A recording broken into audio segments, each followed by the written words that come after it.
Welcome to Salal, the Cascadian Food Institute. This video covers how to parch rice using human-powered equipment that you can make yourself. I start by lighting a hot fire between two fireproof stanchions. Next, I thread an adjustable collar into each stanchion. This allows me to control the height and angle of the parcher over the fire, and swivel the parcher off the fire to load and unload the rice.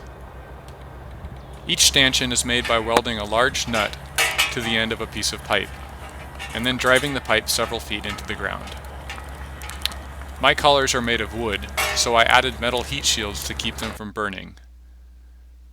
The bottom collar has a wooden plate on the back to keep the axle from sliding downward.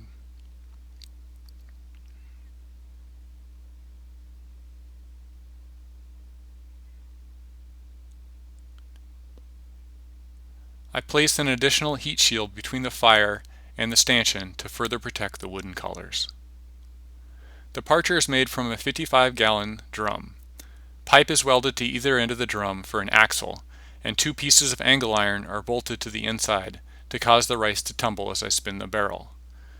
Because the metal on the bottom of the barrel is thin, I reinforce the axle with rebar struts.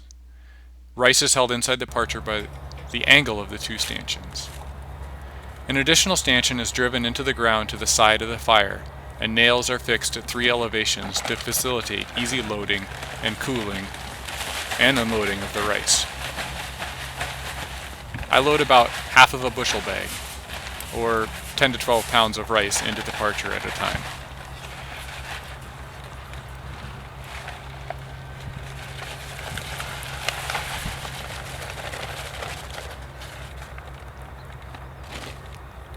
Then I swing the parcher onto the fire and slowly rotate the parcher to uniformly heat the rice.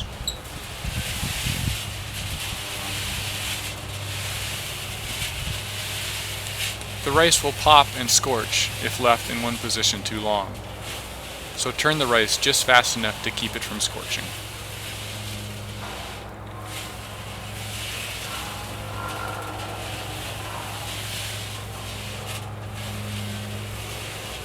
Dad, if you want to do this for a bit, that'd be great. Though not shown in this video, I use an infrared thermometer to safely measure the temperature of the rice inside the parcher. As the temperature increases from an ambient temperature of, say, 60 to 70 degrees to 160 degrees Fahrenheit, you may notice steam rising off the rice. A USDA study on rice parching has shown that this initial steaming phase is important for developing a tough kernel that won't break as easily when being husked. I continue to heat the rice to temperatures between 290 and 300 degrees, which usually takes about 20 minutes.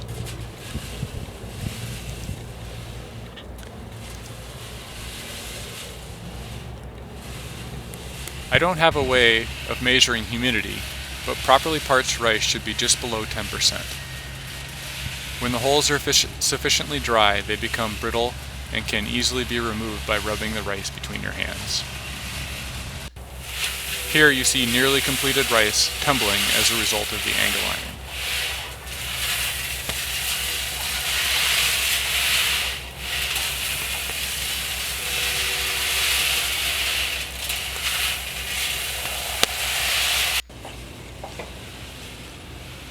When the rice is up to temperature, we simply swing the parcher off the fire and rest it in the cooling position for a few moments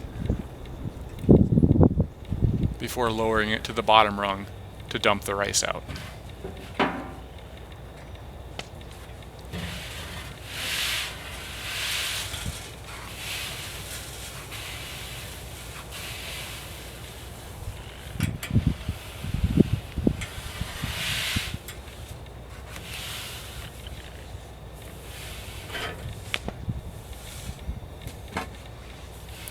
Thanks for watching, and be sure to check out the next video on our home-scaled, human-powered rice hulling equipment.